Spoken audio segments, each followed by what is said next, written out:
Welcome to a time when everyone was quietly addicted, aggressively overdressed, and pretending it was all part of their wellness routine. This is the tale of Victorian Britain's favourite coping mechanism: escaping reality with elegant bottles, unpronounceable ingredients, and the kind of self-deception that pairs well with lace gloves. Everything appears charmingly under control, until someone starts seeing God in the gas lamp and invites him in for tea.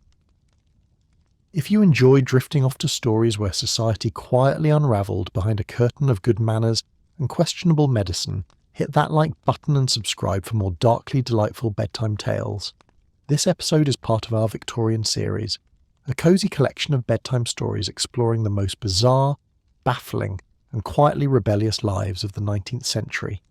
Tell us in the comments where you're listening from and what time it is, because there's something oddly soothing about drifting off to tales of lace, laudanum, and politely ignored overdoses.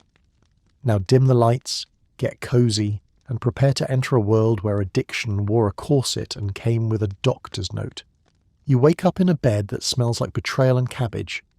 The man beside you is either unconscious or dead. You're kind of hoping for the second one, not out of malice, but because it would be significantly less awkward than him waking up and trying to cuddle. You shift carefully, praying the mattress doesn't scream like it did last night. It does. Of course it does.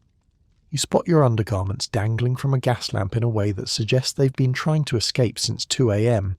Your corset is hanging off the bedpost like it just filed for divorce.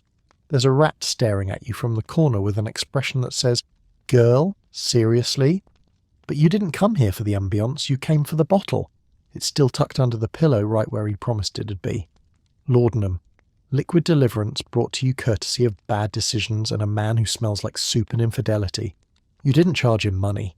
You charged him half a bottle of semi-legal opium dissolved in alcohol, which is what passes for romance when you're 3 shillings short of rock bottom. Your hand trembles as you unscrew the cap. You take a swig. You don't measure. This isn't chemistry, it's therapy. The warmth hits first. That soft, humming, slightly sinister comfort that says, "Shh. Everything is fine," while quietly tying a noose behind your back. It smooths out the edges, muffles the shame, turns the stranger beside you into a blur with a moustache. You close your eyes and feel yourself slide gently out of reality. Not enough to pass out, just enough to forget you ever had standards. If anyone asks, you're self-medicating. If no one asks, you're still self-medicating. This is Victorian wellness, darling. Take your tonic and try not to sob in public. In Victorian England, laudanum wasn't just a drug, it was a lifestyle, a coping mechanism, and in many households, a condiment. Technically, laudanum was just opium dissolved in alcohol, but that's like calling a guillotine an advanced comb. It was cheap, legal, and as common as tea. You could buy it from the apothecary, the grocer, or the same man who sold you your last decent pair of boots. It came in bottles adorned with Gothic lettering and promises of relief from everything: coughing, sleeplessness, stomach pain, grief, hysteria, the weight of being alive. Women took it to ease menstrual cramps. Mothers gave it to their babies. Poets took it for inspiration and then blamed it when they forgot how to use punctuation. Laudanum had range, but among the working poor, especially sex workers, it became currency. You could trade it, beg for it, or perform favours that society politely refused to acknowledge. In dark corners of lodging houses, women shared bottles like secrets, or hoarded them like treasure. Because once you started, you didn't stop. Not because you didn't want to, but because stopping meant sweating through your clothes, hallucinating the walls closing in, and crying in a way that made even rats look concerned. Newspaper articles from the time paint a picture of moral collapse, but with excellent penmanship. One London headline from 1883 reads, "Woman found senseless in alley, bottle of laudanum clutched in hand." The article made sure to mention she was unwed, as if that clarified everything. Inquests often ruled these deaths accidental, which is Victorian for "we don't want to talk about it." Some reformers rang alarm bells, others sold louder bells and made a tidy profit. The line between doctor and dealer was blurry enough that most people just picked whichever wore a nicer hat. By the late 1800s, laudanum was so embedded in daily life that entire families unknowingly became mildly opiated together. You weren't addicted, you were just taking your tonic. And if that tonic made you lose 3 days and cry at the wallpaper, well, perhaps you were just sensitive. But behind every bottle was a woman shaking in a stranger's bed, telling herself that this was the last time. That next time she'd say no. That next time she'd be stronger. And in the quiet after, just before the next craving started to bite, she almost believed it. You sit up slowly, your ribs ache. The man beside you coughs something wet and phlegmy, then rolls over. You reach for your stockings and feel the bottle rattle in your pocket. Time to find more, because you're running low, and when the laudanum runs out, well, that's when the real sickness begins. But don't worry, there's always opium. You open the door and are immediately hit by a wall of air so stale it could legally be declared a fossil. It smells like damp wood, failure, and someone's long-dead ambitions. Welcome to the local opium den. Part lounge, part smokehouse, part group nap for people who can't afford hobbies. Inside, figures are draped over benches, slumped in corners, or half melted onto the floorboards like Victorian wax sculptures. No one's speaking. One man is blinking very slowly at a spoon. A woman has fallen asleep mid-sip and is somehow still holding her pipe upright. Someone else is gently humming to a shoe. It's either beautiful or tragic. You're too high on second-hand fumes to decide. A pipe appears in front of you, offered by a man who might be conscious. It's warm, sticky, and definitely moist from other mouths. You accept it anyway, because self-respect left 3 jobs ago. You take a puff. Your throat responds by trying to leave your body. You cough like you're being exorcised, but once the burning subsides, oh, the pain softens, the ache fades, the panic recedes. Even the rat in the corner seems to be smiling at you. This isn't indulgence, it's maintenance. You didn't come here to feel good. You came here to feel less. Less cold, less hungry, less awake. And thanks to a few grams of opium and a splintery floorboard under your spine, you finally do. By the 1870s, Britain's working poor had discovered something even cheaper than gin and more effective than prayer. Opium. Sold in liquid, pill or powdered form, it was the original one-size-fits-all solution to pain, poverty, grief, noise, exhaustion, boredom and whatever passed for dinner in Victorian East London. You could get it at the chemist, the corner shop, or from a man named Eddie who also sold buttons. No license, no prescription, no instructions, just a label that said something vague like tonic for female troubles or child quieting syrup. Laudanum in particular became the MVP of misery relief. 1 part opium, 1 part alcohol, and 10 parts denial. Opium dens sprang up in poor districts like mushrooms in damp cellars, because many of them were damp cellars. They weren't glamorous. There were no silk cushions or mysterious music, just smoke, slumped bodies, and the occasional cat who may or may not be dead. Despite popular imagination and deeply racist Victorian newspapers, the vast majority of these dens weren't exotic dens of Eastern vice. They were overcrowded rooms full of overworked Brits who wanted to forget they had a job, a landlord, or 12 kids.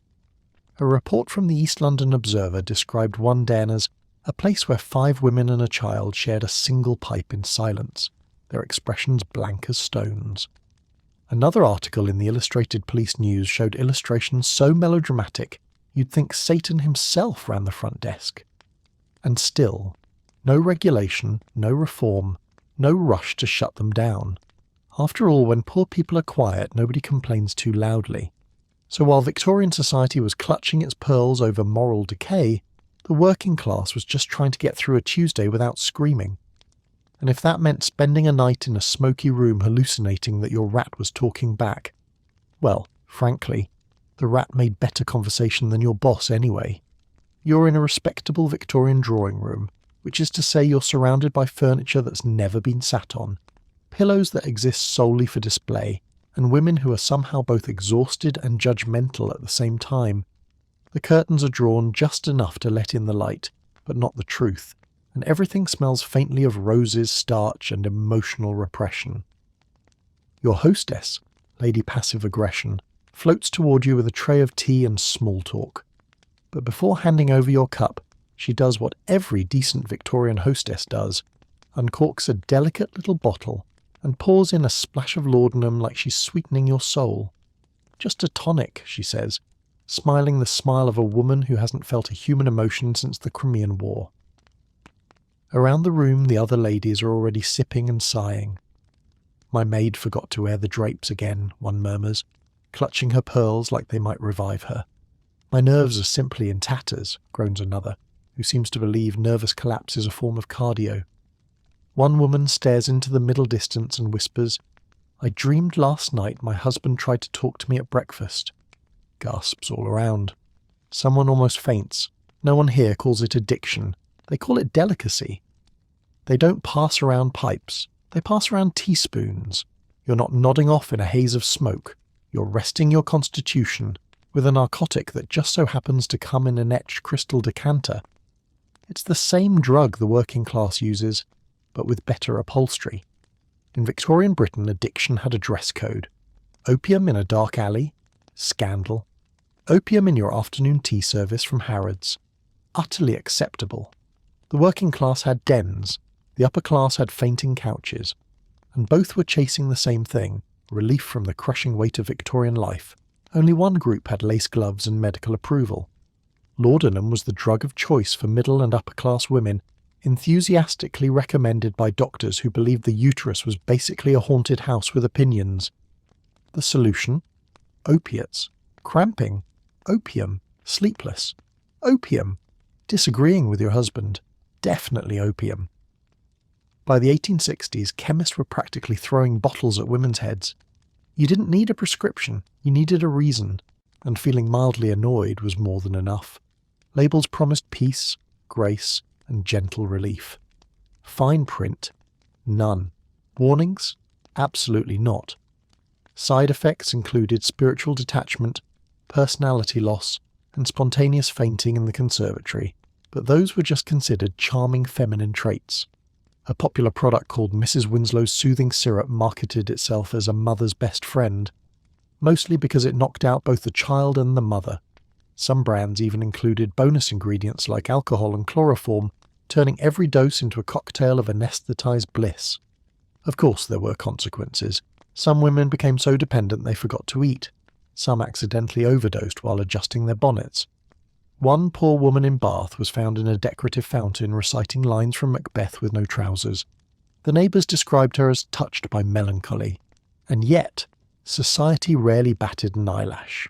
Because as long as you had matching curtains and a last name ending in Shire, you could be unconscious by 3 p.m. and still get invited to dinner. Addiction wasn't shameful. It was fashionable. And no one wanted to be gauche by suggesting otherwise. So while reformers railed against the sins of the opium den, respectable women all over Britain were sipping the exact same oblivion, just with more pinky fingers raised. It's 5:30 misery o'clock, and you've made your way to the local gin palace, which, despite the regal title, smells like mildew, pickled sadness, and the last 14 people who gave up in here. The bartender gives you the look of someone who knows exactly how your evening is about to go, and has already emotionally detached from your choices. "Same as usual?" he asks. You nod solemnly, because dignity left you several cocktails ago. He pours a measure of gin, a scentless, colourless liquid that somehow still smells like regret, and adds a generous dash of laudanum from a stained little bottle kept beneath the counter like it's a family secret. The result is a cocktail affectionately known by locals as the Widowmaker, Mother's Little Collapse, or Tuesday. It hits you like a choir of bricks singing lullabies. Your bones go soft. Your thoughts become pleasantly optional. Somewhere, someone's playing a piano, or maybe you're hallucinating. Either way, your body's still upright, so things are technically fine. You look around. One man is crying into his drink and calling it emotional exorcism. A woman is laughing at a wall. A third customer has just confidently explained the theory of evolution to his shoe. You sip again, and the whole world gently fades to sepia. Gin dulls the pain. Laudanum erases the memory of having it. Together. Together they make you forget you're living in a city where the fog is legally classified as a solid, and your job involves touching coal with your bare hands. You are, for one glorious hour, absolutely no one. If laudanum was the drug of choice for Victorian women with too many curtains, and opium was the companion of the working poor, then gin was the people's antidepressant, cheap, brutal and available in bulk. But combine the two, you've got yourself a Victorian blackout button that was both wildly popular and wildly lethal. The gin and laudanum cocktail wasn't a metaphor. It was an actual thing people drank voluntarily, with full knowledge that it might end their night, or their marriage, respiratory system, or lifespan. Gin was already considered the working man's poison, but when laudanum entered the mix, it became less of a beverage and more of a controlled demolition. It was the original espresso martini, but make it sad. Medical journals of the time occasionally hinted that the combination of spirits and opiate tinctures may lead to symptoms of torpor and irreversible decline. Translation: people were passing out in gutters and forgetting their own names. In East London, one report detailed how an entire pub emptied into silence after a round of gin and laudanum shots. As if a spell had passed over them, said a very concerned bartender who may or may not have kept serving. And yet no regulation, no warning labels, no pamphlets from the Ministry of Don't Be Stupid. Just vibes. The wealthy were more discreet, of course. They called it a tonic, claimed it was for digestion, and drank it from crystal instead of tin. But the effect was the same. One moment you're discussing poetry, and the next you've forgotten how to use stairs. The tragic part. This cocktail wasn't just a thrill-seeker's nightcap. It was daily medicine for people whose lives required numbness just to get through the morning. A 12-hour shift in a textile mill? Drink. A child lost to cholera? Drink. Your husband called you hysterical for breathing too loudly? Double drink. But while the gin and laudanum combo was making corpses out of customers, there was another substance creeping into Victorian veins. A white powder with a very modern edge. It wasn't just a sedative, it was a miracle, a brain sparkler, a powdered promise. Because if opium made you forget, and gin made you not care, cocaine made you think you were a genius in a top hat. You're sitting in your doctor's office, which doubles as his dining room, taxidermy workshop, and, based on the smell, possibly a cheese cave.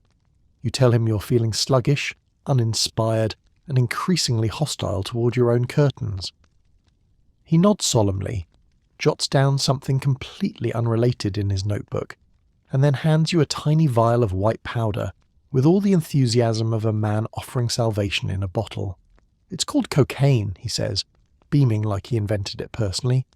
Good for depression, fatigue, melancholy, spiritual dread, poor posture, creative blocks, and excessive awareness of reality.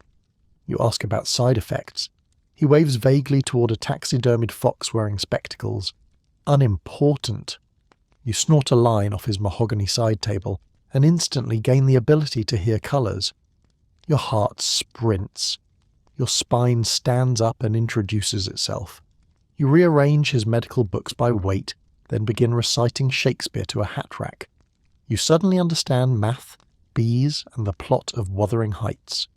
When you return home, you scrub the baseboards with a toothbrush, alphabetize your tea leaves, compose a symphony about weather, and begin knitting a scarf so long it may legally qualify as a bridge. You don't sleep. You don't blink. You stare directly into your neighbour's soul from across the street. You are a Victorian god, and no one can stop you because you are high, polite, and wearing a bonnet. When cocaine arrived in Victorian Britain, it didn't slink in through opium dens or whisper its way into teacups. It marched in wearing a lab coat, waving a medical degree and shouting, "I'm progress!" And everyone, from doctors to housewives to colonial explorers, was absolutely here for it. Cocaine was marketed as a cure-all for modern life. Depression? Gone. Fatigue? Fixed. Shyness? Toothaches? Dandruff? Bad posture? Financial insecurity? All allegedly solvable with just a few snorts of Victorian rocket fuel. It was sold in chemist shops, prescribed by doctors, and added to products like lozenges, facial creams, and, for maximum irony, soothing tonics. And then there were the celebrities. Sigmund Freud couldn't stop talking about it, literally. He called it a miracle drug and helpfully tested it on himself. Meanwhile, a doctor named William Stewart Halstead became so obsessed with its numbing powers, he accidentally became the father of modern surgery and a walking cocaine advertisement. But perhaps the most Victorian cocaine innovation came in the form of forced march pills. Tiny tablets combining cocaine with caffeine that were handed out to soldiers, mountaineers, and anyone who needed to climb a mountain or colonize something. British explorers like Ernest Shackleton carried them through snowstorms. Officers popped them before battle, and society ladies took them before dinner parties so they could make conversation without strangling anyone. Side effects included sleeplessness, god complexes, spontaneous piano playing, and, in one well-documented case, writing 43 pages of philosophical observations about a ham sandwich. But no one worried too much, because the people using cocaine were wealthy, white, and wearing gloves. And if you were perspiring heavily while ranting about the inner soul of a lampshade, it was assumed you were simply passionate. Still, for all its energy and optimism, cocaine had one fatal flaw. It didn't last. After the rush came the crash, the nosebleeds, the rage cleaning, the sudden sense that the universe might be a bit much. And so, many users began to look for ways to level things out, to take the edge off, to soften the come down with something slower. Something like morphine, or heroin, or whatever the pharmacist had on the shelf behind the decorative jar of dried leeches. You step into the chemist's shop and it smells like someone spilled cologne on a corpse. Bottles gleam from every shelf like tiny, glassy promises of salvation, or at least a nap.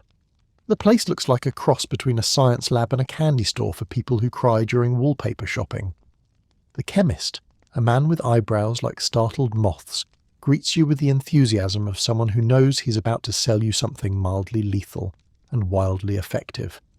"How can I help?" he asks, as if the answer isn't obviously by handing over your strongest liquid regret in a bottle labelled tonic of tranquility. You browse the shelves. One bottle claims to calm the nerves and soften the soul. Another promises relief from sleeplessness, irritability, female anguish, and most known emotions.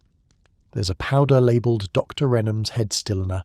You're not sure what it does, but it sounds like something that might turn off your thoughts for 3 to 5 hours. Sold. No one asks what's wrong with you. No one cares. You could be bleeding, broken-hearted, or simply annoyed by your neighbour's singing canary. Doesn't matter. The system is simple. If you have a problem, there's a potion. If you don't have a problem, there's a potion that'll give you one just so you can justify taking another.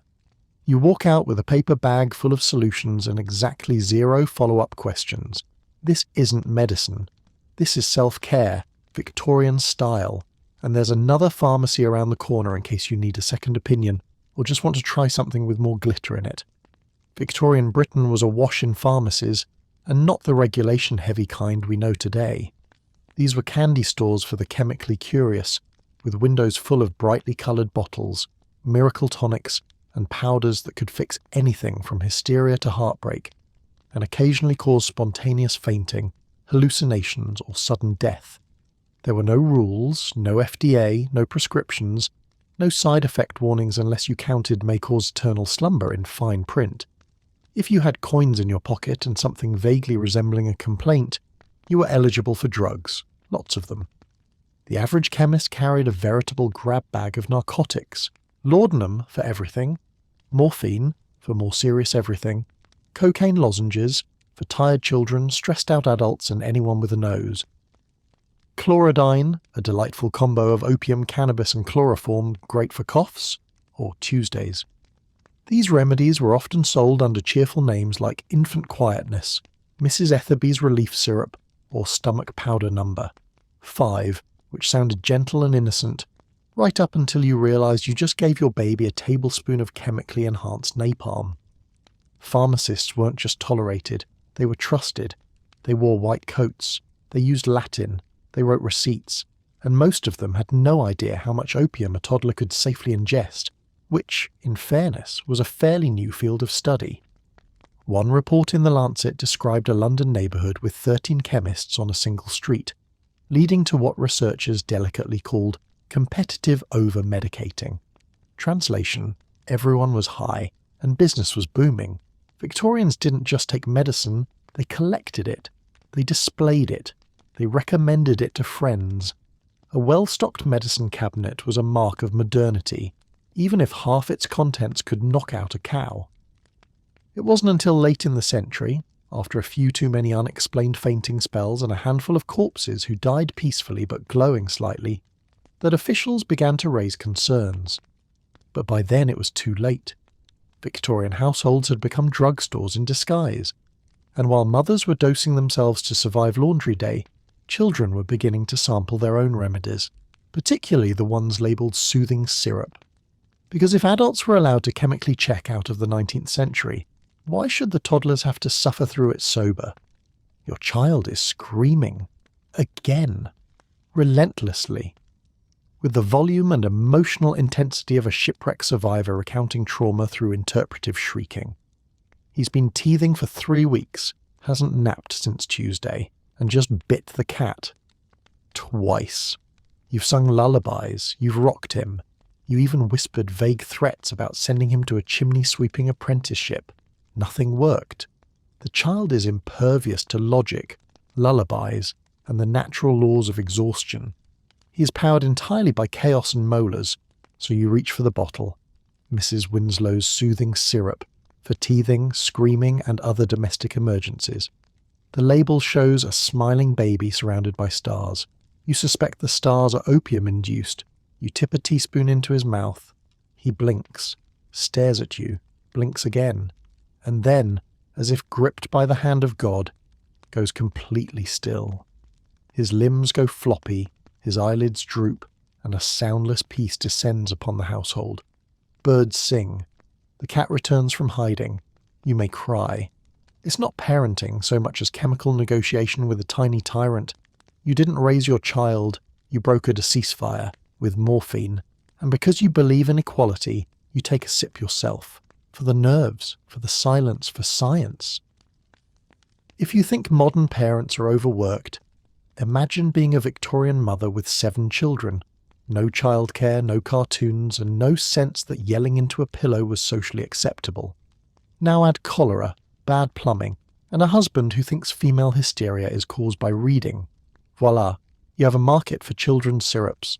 These miracle concoctions were a parenting dream, marketed as a cure for colic, teething, crying, stubbornness, and any child who dared express a single emotion. Brands like Godfrey's Cordial, Mrs. Winslow's Soothing Syrup, and Atkinson's Infant Preserver promised gentle sedation and peaceful rest, while sneakily packing a punch of opium, alcohol, morphine, and occasionally chloroform just to spice things up. Mrs. Winslow's Soothing Syrup was especially popular and lethal. It was advertised as perfectly safe for children of all ages, despite each bottle containing enough morphine to gently sedate a walrus. One ad cheerfully read, "Mothers, do not fret. A teaspoonful calms the child, soothes the mother, and lightens the home." Which is poetic, until you realise lightens the home sometimes meant fewer children. Death by syrup wasn't uncommon, but in the Victorian mindset, it was better to risk a bit of drug-induced stillness than to endure the social humiliation of a fussy child. One 1871 coroner's report described a 1-year-old who expired quietly during nap after being given 2 teaspoons of Godfrey's Cordial. The mother was described as relieved, though briefly startled. These syrups weren't just tolerated, they were celebrated. Chemists handed them out like candy, doctors recommended them, and advertisements framed them as progress. Why discipline a child when you can chemically silence them? Why struggle through parenting when you can just lightly sedate it? But as deaths began to pile up, and children started building tolerances that would terrify a rhinoceros, authorities finally raised an eyebrow. By the late 19th century, the press was running headlines like, "Soothing syrup claims another young life," and deadly doses sold as comfort. Still, the syrups kept selling. Because in a world where mothers had no help and even less sleep, a silent baby was worth the risk. And for the truly desperate or deeply creative, some parents turned to a newer solution, a shiny little syringe that delivered morphine straight to the bloodstream. Efficient, direct, and, conveniently, not regulated. Because why stop at syrup when you could go straight for the needle? You've been working in a textile mill for so long you've started to identify as a spool of thread. The air is 70% dust, 20% coal smoke, and 10% whatever Dave from Station 4 keeps exhaling. Your shift began at dawn, and it's now. Still dawn. No one knows. Time stopped somewhere between hour 9 and when did my spine turn into a question mark? Your fingers are raw. Your back is inventing new shapes. Your manager just yelled at you for breathing with attitude. And the only thing you've had to eat today is a hunk of bread so dense it might actually be a building material. So when someone behind the factory coughs and waves you over with a bottle, you don't ask what it is. You don't care. You drink wallpaper paste at this point if it promised 5 minutes of silence. You take a swig. It tastes like regret and varnish. Perfect. The world softens. The screaming in your joints fades to background noise. That weird twitch in your eye, gone. You still hate your life, your boss, and your socks, but now it's from a safe emotional distance. You return to the floor, lightheaded, numb, and entirely unreachable.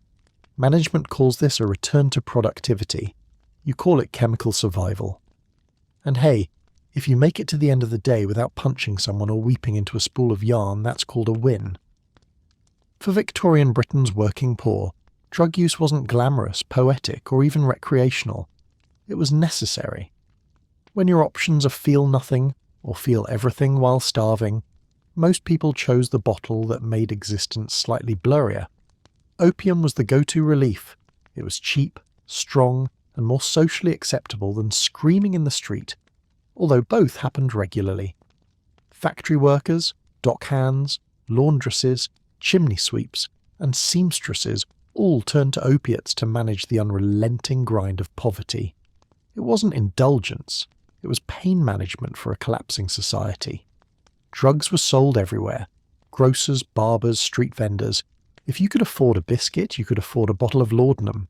And if you couldn't afford either, there was always someone willing to share, usually in an alley, behind a shop, or next to a fire fueled by furniture that wasn't nailed down.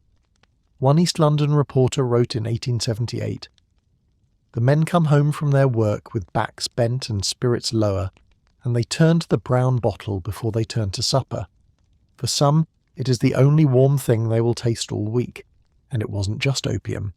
Gin flowed freely in working-class communities, nicknamed Mother's Ruin, for its role in quieting both screaming children and their screaming parents. Combined with laudanum, it created a state best described as functional unconsciousness. Victorian reformers clutched their pearls, of course. They wrote pamphlets, held rallies, lectured the poor on morality, usually after breakfast, in their well-heated homes. But none of them offered what the bottle did, immediate, affordable escape. People didn't take drugs because they were weak. They took drugs because the alternative was staying awake for their actual lives. And when sleep wouldn't come, when hunger couldn't be dulled, when grief was louder than the factory bell, opium didn't judge. It just softened the edges. But as tolerance rose and doses increased, a new solution emerged. Sleeker, faster, and injected straight into the bloodstream. Because when pills and powders weren't enough, the Victorians picked up the needle. You came to the doctor with a minor complaint. Fatigue, probably. Or mild melancholy. Or the overwhelming desire to stab your neighbour for breathing too loudly during breakfast. Normal stuff.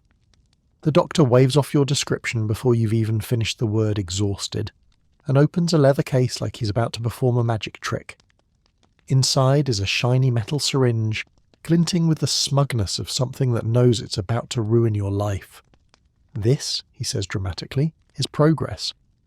Before you can ask progress toward what, he's already jabbed the thing into your arm like he's skewering a roast chicken. You feel a sting, then a burn, and then sweet, delicious oblivion. Your toes forget how to be toes. Your brain takes off its corset and goes on vacation. You could be on fire and still describe the sensation as pleasantly warm. You glance down at your arm, the needle's still there. So is the doctor, who is now proudly writing "cured" in your file, while whistling a funeral march. He hands you your own syringe before you leave. No instructions, no dosage guidance, not even a leaflet.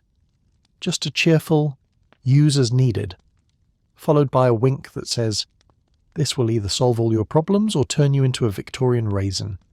You thank him. You don't know why. Your mouth is moving on autopilot. You feel incredible. You are invincible. You are definitely going to do this again the moment your hand stops vibrating. When the hypodermic syringe hit Victorian medicine in the 1850s, it was hailed as a miracle device, a tool so modern, so precise, and so full of promise that doctors couldn't wait to stick it into literally anything that moved. Originally invented to inject morphine directly into the bloodstream, the syringe was marketed as safer, cleaner, and faster than swallowing powders or sipping tinctures, which, to be fair, was true, if you ignored the part where it also created instant chemical dependency and ruined lives with remarkable efficiency. Early Victorian doctors claimed morphine injections weren't addictive as long as the needle went into the skin and not the stomach. Yes, really. That was the science. Entire medical lectures were given with straight faces about how intramuscular administration somehow bypassed the soul's capacity for vice, and so thousands of patients, especially women, were handed syringes and told to dose as needed. Need help sleeping? Inject. Feeling anxious? Inject. Bored? Guess what? Inject. One 1870 case study involved a woman prescribed injectable morphine for acute worry. By the end of the month, she'd injected herself over 200 times, had stopped worrying completely, and also stopped functioning as a person. Doctors described her as restful, though increasingly horizontal. Even Queen Victoria's own physician promoted hypodermic treatment as the future of elegant pain relief, which is a Victorian way of saying, we put morphine in her arm, and now she won't stop smiling at the curtains. Of course, with great needles came great misuse. Soon, upper-class women were throwing syringe parties, where they'd gather for tea, cake, and intravenous therapy. Some reportedly jabbed themselves so often that their arms resembled well-used pincushions. By the 1880s, entire households were hooked on the needle, the morphine, or both, and yet no one was regulating anything. The syringes were sold in shops, the drugs were over the counter, and the instructions ranged from ask your doctor to guess. Eventually, concern crept in. Some patients didn't stop injecting. Others forgot what the syringe was originally for and simply used it to numb the general tragedy of being alive in a corset. But by the time the dangers became undeniable, it was too late. Addiction was in full swing, and the syringe had gone from medical marvel to common household utensil, right next to the soup ladle and the laudanum bottle, and if you weren't keen on needles, no problem. A new trend was about to hit the fashionable veins of Britain. It came wrapped in lace, endorsed by poets, and delivered in powder, pill, or seductive whisper. Because when the nobility gets high, they prefer something a little more literary. You're at yet another upper-class dinner party, surrounded by chandeliers, lace, and people whose hobbies include judging wallpaper and naming horses after themselves. Lord Cranberry is droning on about the quality of imported hay, Lady Snodgrass has fallen asleep upright with her eyes open, and someone next to you just loudly misquoted Plato. You've been seated next to a fern. It's the best conversation you've had all evening. You excuse yourself as overcome by the vapours, which is aristocrat speak for, if I don't get high immediately, I will flip this table. You float into the powder room like a distressed ghost and retrieve your sterling silver snuff box, engraved naturally, with your initials and the motto, "In opium we trust." Inside is a fine white powder that cost more than your maid's yearly wage. You dip your pinky in, sniff gracefully, and suddenly, clarity. Time slows. The walls breathe. Your spine straightens. You understand art, French, and how to forgive your mother. You return to the dining room glowing like gaslight and offer to lead a discussion on the moral dilemmas of Greek tragedy. Everyone applauds. Lord Cranberry demands your opinion on horse tariffs again. Lady Snodgrass is now speaking fluent Latin. Someone begins waltzing with a coat rack. You take another dainty sniff. Because here in polite society it's not a drug problem, it's a personality enhancer. Addiction? How vulgar! This is just maintenance. While the working class were passed out in alleyways and the middle class were sipping laudanum with their knitting, the Victorian upper crust were perfecting the art of getting high, without losing their monocles. Drug use among the elite wasn't just common, it was practically a leisure activity. Nobility and the well-to-do indulged in morphine, laudanum, cocaine, chloral hydrate, and ether with the confidence of people who knew they'd never be arrested, judged, or asked to read the label. Laudanum was still the classic, of course, a timeless favourite for everything from indigestion to existential dread. But as newer drugs arrived, they were enthusiastically adopted. Cocaine became the darling of salons and supper clubs. Injectables were whispered about between courses. One fashionable London hostess was rumoured to serve nervous cordial to her guests in cut-glass goblets, a liquid cocktail of cocaine, morphine, and a whisper of absinthe. These weren't desperate escapes, these were curated experiences, fine-tuned oblivion, emotional sedation with embroidery. And the language helped. The working class got labelled as addicts, the poor were weak of moral fibre, but the rich, they were unwell, exhausted, delicate. A man foaming at the mouth in a tenement was a degenerate. A lady staring into the fireplace for 7 hours was romantic. Medical professionals were often in on the act. Private physicians quietly kept their elite clients stocked with morphine ampules and laudanum flasks. No prescriptions, no questions, just house calls and invoices. One aristocratic widow famously requested a full morphine injection to calm the nerves brought on by a poorly folded dinner invitation. Her doctor obliged. But while the upper class enjoyed their powdered hush and injectable peace, something darker was building under the surface, literally. Hidden away in drawers beneath the dressing tables and tucked into hand-embroidered travel bags lay syringes, bottles, and jars. Behind the lace, addiction was spreading like a well-mannered plague. Eventually, some of those perfect facades began to crack. Scandals erupted quietly. A viscount found unconscious in a library, a countess sent abroad to rest, a debutante found reciting Shakespeare to a hat stand for 2 days straight. But even then, the story wasn't addiction. It was a touch of nervous strain. And when the scandals couldn't be hidden, they were dressed in velvet and buried with a tasteful eulogy. Still, the fashionable elite weren't done yet. A new wave of miracle cures was on the horizon. Products more polished, more bottled, and more profitable. And unlike the messy business of syringes and powders, this next chapter came with advertisements, jingles, and promises of everlasting youth. Because when powdered addiction wasn't glamorous enough anymore, the Victorians turned to patent medicines, where marketing was king, ingredients were secret, and the only thing guaranteed was a slow, sparkly death. You're at the village square, and things are getting weird. A man in a crimson waistcoat and a hat roughly the size of a carriage wheel is standing on a crate yelling about miracle cures with the confidence of a man who has definitely never spoken to a medical professional. Behind him is a banner depicting a baby riding a lion while holding a bottle labelled Dr. Wigsby's Universal Elixir, cures what ails you, even if you don't know you're ailing. Beneath it, also removes wallpaper. He's shouting things like, "This potion restores hair, harmony, and modesty. It banishes gout, ghosts, and gloomy thoughts. Contains real ingredients." You're intrigued. You're also tired, anxious, and full of spleen-related doubts. So naturally you buy 2 bottles. He throws in a third for free and kisses your hand with surprising wetness. The bottle smells like nail polish and good intentions. You drink it anyway. Your tongue goes numb, your vision sharpens and blurs simultaneously. You feel both very warm and very aware of your knees. 5 minutes later you're running through town square singing sea shanties to a horse, convinced you've solved the housing crisis. A stranger tries to stop you. You shout, "Begone, for I am purified," and dive into a fountain. You will never remember this day, but the local children will talk about it forever. In the 19th century, before modern medicine had the nerve to get regulated, patent medicines were the height of health culture. These were not approved treatments. They were glorified guesswork in a bottle, made by enthusiastic hucksters, amateur chemists, and the occasional bored clergyman. The secret to success? Branding.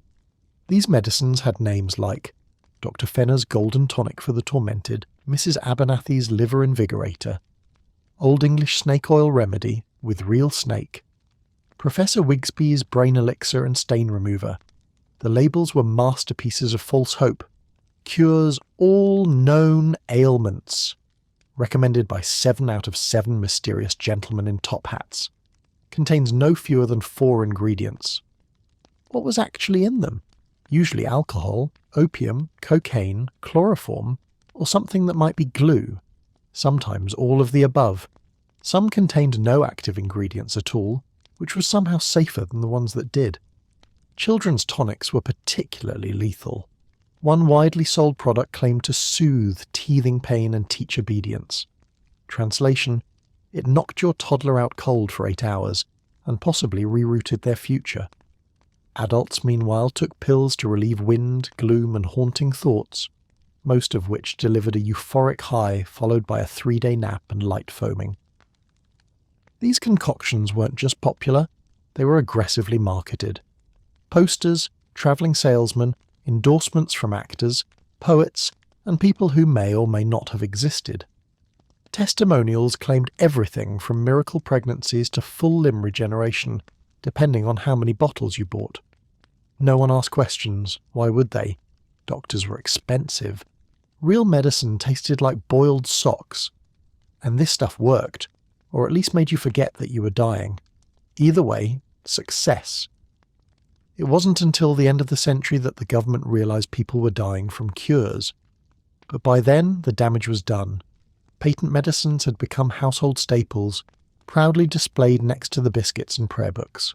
And so, while the poor smoked opium and the rich injected morphine, everyone else was chugging miracle syrup with a wink and a death wish. But not all medicine came in fancy bottles or grand promises. Some of it came from the man you already trusted the most, the one in the white coat standing quietly with a pen in hand. Because when the mystery potions wore off and your liver wrote a letter of resignation, it was time to visit your doctor, who was also your dealer. You arrive at the doctor's office in full emotional collapse. You're not ill exactly. You're just overwhelmed, underappreciated, and on the brink of throwing a potted fern at your housemaid for breathing too loudly. In short, you're Victorian unwell. The doctor greets you like a man who's seen 40 patients today and diagnosed every single one of them with nerves. His qualifications are unclear. His waistcoat is buttoned wrong. His last medical breakthrough was deciding that leeches should be more decorative. But he seems confident. And in this era, confidence is 80% of medicine. He listens to your pulse for 2 seconds, nods sagely, and announces that your humours are overwrought and your spirit is congested. Then he pulls out a bottle from a cabinet labelled "Absolutely Not Dangerous," which is already leaking slightly. "This," he whispers reverently, "is a nerve tonic. Very fashionable, used by duchesses, bishops, and women who have seen too much wallpaper. You ask what's in it. He smiles the way someone does when they definitely don't know. You ask if it's addictive. He pretends not to hear you and compliments your posture. Then, with the gravitas of a man delivering a sacred relic, he hands it over and says, 'Take freely,' or constantly, whichever comes first. You leave the office with 2 bottles, a bill, and an entirely new lease on apathy. You're not sure if you were cured or chemically rebooted, but you are now calm, glowing, and physically incapable of caring what your husband thinks. Honestly, 10 out of 10. Would absolutely see again, probably tomorrow. In Victorian Britain, a physician wasn't just your doctor, he was your therapist, pharmacist, part-time theologian, and in many cases your drug dealer in a waistcoat. Medical licensing was loose. Diagnostic science was shakier than a coal cart on cobblestones, and the most reliable cure for any emotional, physical, or spiritual complaint. A handwritten note for opium, morphine, cocaine, chloral hydrate, or all of the above. Doctors handed out prescriptions like they were party favours. Got a toothache, morphine, trouble sleeping, laudanum, general dissatisfaction with the human condition, cocaine, and possibly a brisk walk. The most common diagnosis was nervous exhaustion, which conveniently had the same treatment as literally everything else, something liquid, mind-numbing, and legally questionable. Women were particularly treated for hysteria, fainting, wandering wombs, and the unspeakable tragedy of being alive while female. Doctors gave morphine injections for menstrual cramps, opium pills for melancholy, and chloroform for inconvenient emotions. One 1879 physician's guidebook actually read, "Many women, when administered a daily morphia injection, report a sense of lightness, domestic tranquility, and overall improved obedience," which is Victorian for, "She stops yelling and doesn't care where you've been all night." The problem wasn't abuse. The problem was no one thought this was abuse. Doctors believed they were helping. Patients believed they were healing. And the drugs? Well, the drugs were very pleased with themselves. There was no system in place to track dependency. No limits on how often you could refill your bottle of euphoric syrup. And no regulation stopping you from getting the same treatment from 3 different doctors in the same week. It was essentially pharmaceutical freelancing. By the 1880s, some doctors began to notice that their patients weren't getting better. They were just getting quieter, number, detached. Occasionally horizontal for long stretches of time. One physician wrote that his most loyal patient smiled sweetly through a house fire, then asked for another dose. He prescribed it, obviously. And yet, the moment the government proposed regulating these prescriptions, a chorus of doctors objected, claiming it would interfere with the physician-patient relationship, which here means we enjoy having the power of mild gods. But even as the doctor's office became a glorified apothecary, another group of users were emerging. Not the sick, not the poor, and not the desperate, but the poets, artists, and thinkers. Because while medicine numbed the body, some Victorians were chasing something more intoxicating. Inspiration. You're draped across your fainting couch like a Victorian houseplant on strike. The curtains are drawn, the air is thick with lavender, repressed opinions, and the emotional weight of having a husband who thinks conversation is a lecture about chimney taxes. You haven't slept, you haven't smiled. You may have threatened to bite your maid for suggesting a walk. Clearly the situation is dire. Your nerves are fraying like a hemline caught in a carriage wheel. Enter your physician, part doctor, part enthusiastic enabler. He arrives carrying a black leather bag and the moral flexibility of a man who once prescribed chloroform for restless hands. You don't need to explain. He already knows. He opens the bag, pulls out your personalised morphine syringe, engraved, of course, you're not a savage, and gives you the practiced smile of a man who's been injecting half the aristocracy since tea time. He fills the syringe with liquid calm, dabs your arm with a cloth soaked in what smells like gin and floral denial, and gives you a polite little jab. Within seconds your problems evaporate. So do your elbows. The wallpaper begins reciting poetry. You feel weightless, ageless, and only mildly annoyed by the existence of gravity. You might be smiling. You might be ascending. Either way, you no longer care about the guest list for Thursday's supper. The doctor nods. There we are. Much better. You agree, silently, blissfully, horizontally. By the 1870s, Victorian women and hypodermic syringes had entered a scandalously quiet relationship. What began as a modern miracle of medical science quickly became a household habit, tucked discreetly between the smelling salts and the silver hairbrushes. Doctors believed, or conveniently claimed, that injectable morphine wasn't addictive when administered properly. Naturally, properly meant often, generously, and without oversight. Women were injected for cramps, fatigue, anxiety, grief, boredom, bad dreams, and chronic sharpness of tone. The logic was simple. Women were delicate. Delicate people shouldn't feel pain. Morphine removes pain. Therefore, morphine equals femininity. Problem solved. Upper-class women began self-injecting at home, using beautifully crafted syringes made of ivory, gold, and good intentions. Some women carried them in embroidered pouches like fashionable daggers. Others kept them in bedside drawers next to the Bible, creating what historians now recognise as emotional whiplash. One 1881 report described a duchess who administered injections thrice daily, or more frequently when guests were dull. A separate case involved a woman who claimed morphine allowed her to endure her husband's lectures on wallpaper trends with saint-like patience. She died smiling. By the late 19th century, morphine addiction among women was so widespread that some doctors began quietly admitting the truth, usually in anonymous journal entries or just before changing careers. But publicly, many still insisted the real danger wasn't the drug, It was unmarried women with too much free time. Of course, poor women were addicted too, but they didn't have the benefit of tasteful accessories, scented injections, or velvet excuses. When a factory girl passed out on the job, she was a ruin. When a countess did it, she was in delicate repose. In time, the syringe lost its luster. Women began overdosing in inconvenient places. Gardens, opera boxes, prayer meetings. The newspapers whispered. Reformers raged. And husbands, for the first time, began to read the labels on their wives' treatments with a growing sense of horrified respect. But even as morphine's halo dimmed, a new moral panic began to rise. Not about the drugs themselves, and those were fine, but about the people taking them. Foreigners, immigrants, the poor, the immoral. Suddenly addiction wasn't a health issue. It was a threat to the empire itself. Because when Britain needed a new villain, it did what it always did best. Blame the working class, the colonies, and anyone without a parlour.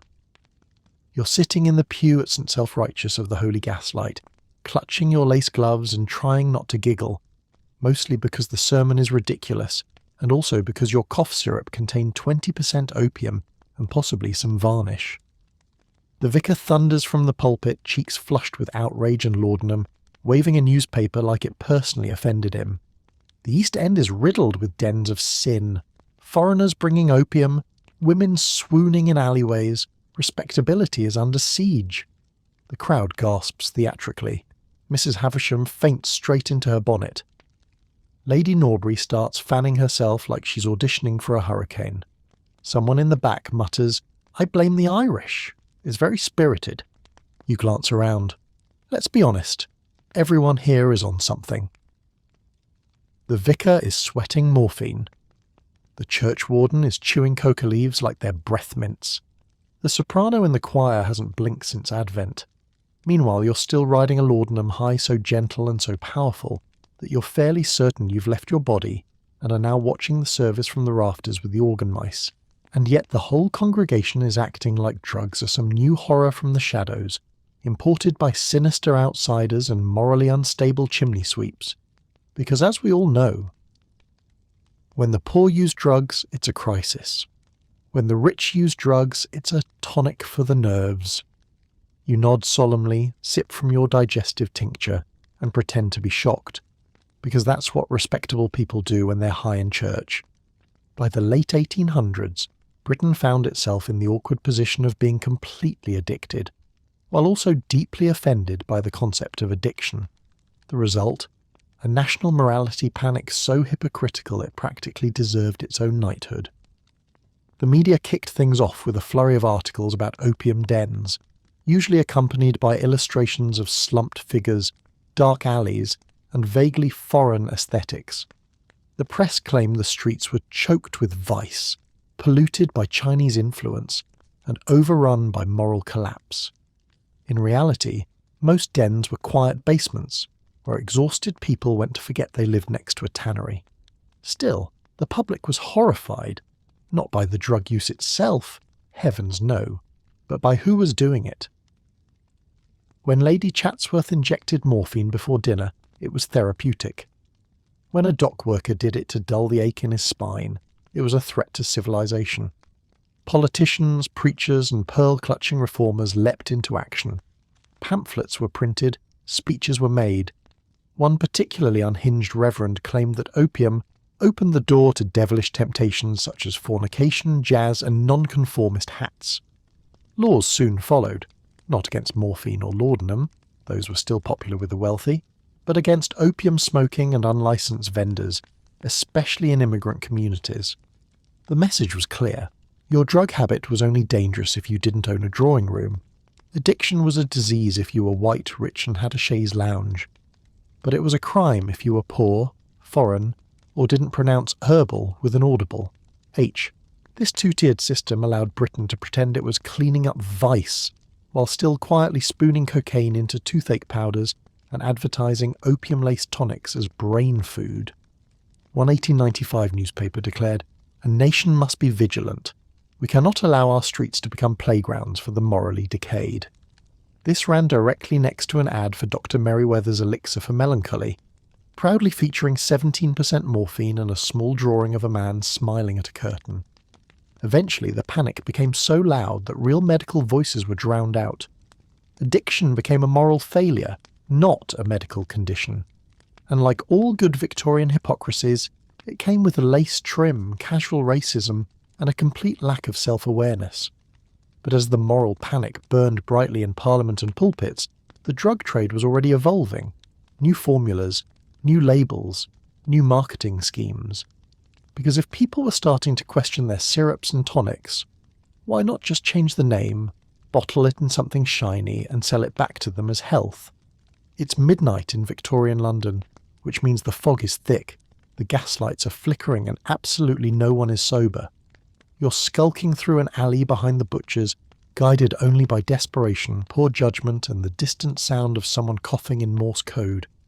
Your chemist cut you off last week, citing something about regulations, and you falling asleep in his display window. So now you're here, waiting for a man known only as Edgar the Respectable, which is both his alias and a lie. He appears from the shadows wearing a cloak, a top hat, and a smell you can't quite place.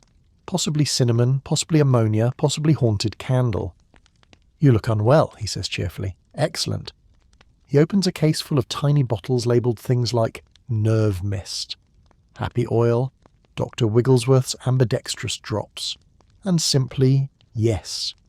You point to one with a label that says safe for humans probably.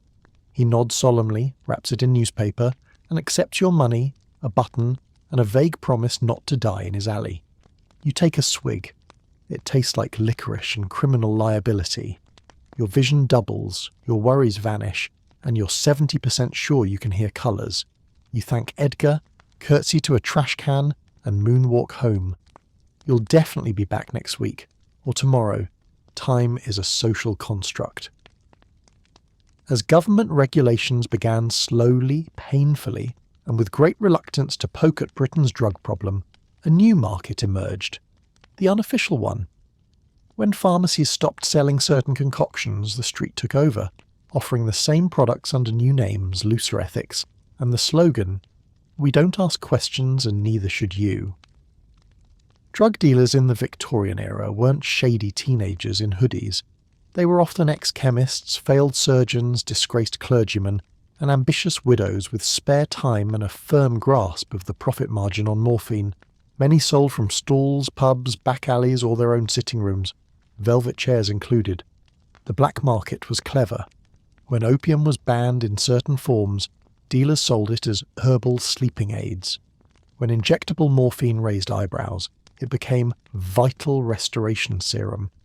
And when laudanum faced restrictions, dealers just diluted it, relabeled it, and sold it in larger bottles. Problem solved. One 1892 police report described a gentleman of some breeding selling morphine ampules out of a carpet bag in Hyde Park, discreetly passing syringes between pages of the Illustrated London News. Another arrest in Leeds revealed a backroom operation where children were paid in biscuits to label bottles of cocaine with phrases like tonic drops and nerve salt. The press naturally had a meltdown. They warned of opium rings and cocaine syndicates and Oriental influences, because racism always arrived on time. The real danger, of course, was that the drugs weren't exclusive anymore. They were slipping into hands without titles, corsets, or dinner invitations. Meanwhile, prison records began filling with people arrested not for using drugs, but for selling the same drugs that society ladies still kept in their perfume drawers. The class divide extended all the way into the criminal system. A noblewoman caught with morphine was suffering from exhaustion. A laundress caught with morphine was a public menace. A street vendor caught selling morphine was likely in league with foreign forces. Still, the underground trade boomed. Supply met demand. Demand increased hourly. And enforcement was laughably slow. Victorian police were equipped to chase pickpockets, not unlicensed morphine entrepreneurs with business cards. And while lawmakers debated morality, and the press flailed about societal rot, people kept buying. Because the one thing more addictive than the drugs was pretending you weren't using them. But for those who couldn't afford the safer doses, or the shady doctor, or the velvet-draped supplier with a monogrammed poison cabinet, the end of the high came swiftly. and badly. Because next came the part no one wanted to talk about: withdrawal, desperation, and the messy side of addiction, with absolutely no instructions. You wake up in what can only be described as a crime scene curated by someone with a flair for velvet upholstery. There's a toppled tea tray, 3 spoons in your pocket, and a handwritten note that just says, "Never again," in your own handwriting. Unfortunately, you don't remember writing it, or anything since Tuesday. You're now experiencing something the Victorians never formally diagnosed but absolutely perfected: being violently, ungracefully, horrifically sober. Your skin feels like it's trying to leave your body. Your brain is a soup made of regret and bees. You try to stand, but the rug rises up and slaps you back down. Somewhere in the distance, a clock ticks in an accusatory tone. You paw at your bedside drawer. Empty. You check the emergency biscuit tin. Only biscuits. You even eye the furniture polish and wonder, just briefly, if lemon-scented death is better than this. You try to pray. But your version of a prayer right now is, "Dear God, I will be a better person if you deliver me 1 drop of laudanum, or failing that, knock me unconscious with a decorative lamp." Eventually you crawl to the bell pull and summon your maid, who arrives holding a duster, and the expression of a woman who's seen it all and is unimpressed. You whisper, "Find Lady Ashcroft's apothecary stash. Bring the blue bottle. Tell her it's for a sick dog." She nods. She's done this before. She'll do it again. And you curl up under an embroidered shawl, shivering like a wet ferret, hoping that death will either come swiftly or forget your address. Withdrawal in Victorian Britain was rarely acknowledged, never discussed, and definitely not treated, unless you counted being told to take a brisk walk and stop being dramatic as medical care. For many, the end of the high didn't look like a graceful descent. It looked like the human body staging a violent protest. Symptoms range from tremors and vomiting to hallucinations, insomnia, weeping, sweats, itching, memory loss, confusion, spontaneous poetry, and in some cases accidental piano sonatas. There were no treatment centres, no support groups, no hotlines. You just suffered, quietly, or not so quietly, depending on how many people lived in your townhouse and how many of them were too polite to mention the screaming. Upper-class women were the most dramatic cases, mostly because they had servants to witness it.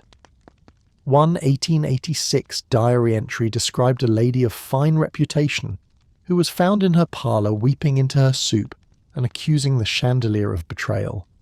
The next day she was dosed with more morphine and declared stable. Working-class addicts were rarely so lucky. Without access to private physicians, syringes, or decorative recovery naps, they endured withdrawal in tenement flats, workhouses, or alleys, often mistaken for madness, drunkenness, or poor moral character. There were also no rules about tapering. Many simply stopped cold turkey when they couldn't afford more, or when the bottle ran dry and the chemist closed early. The result? A public health nightmare no one would admit was happening, wrapped in lace and denial. And for the few who did recover, life didn't exactly get easier. The shame remained. The need remained. And the same society that once handed them the bottle now judged them for ever taking it. Eventually, whispers about dependence turned into real concern. Not about the people, but about the loss of productivity. Employers noticed workers collapsing. Husbands noticed wives weren't making dinner. Children noticed that mummy's resting drops made her forget their names. And so, slowly, painfully, reluctantly, Victorian Britain began to face the consequences of its favourite pastime, medicating itself into oblivion. But it wasn't the end, not even close, because a new century was coming, a shinier, faster, louder one, with radio jingles, movie stars, powdered promises, and new miracle drugs with the same old problems. And while the names would change and the packaging would sparkle, one thing would remain perfectly intact: the human desire to feel just a little bit less like themselves. And now, as the final tonic bottle runs dry and the parlour hums with the faint tremble of withdrawal and embroidered denial, I hope this ridiculous little tour through the Victorian drug epidemic lingers like the aftertaste of laudanum-laced tea served with a side of moral superiority. You've survived doctors who prescribed arsenic with a wink, chemists who sold cocaine next to cough drops, and society matrons who could lecture on vice with powdered noses and trembling hands. But for now, it's time to rest. The apothecary is closed, the syringes are polished and put away, and the cat has found your morphine stash and is currently vibrating under the settee. If you're still awake, impressive. You've just survived history's longest bender in a corset, and managed not to faint directly into a potted fern. Hit subscribe so we can uncork another tale of respectable disasters tomorrow night. And as you drift, the soft crackle of the fire will carry you deeper, far from chemist cues and powdered temptation, and into sleep.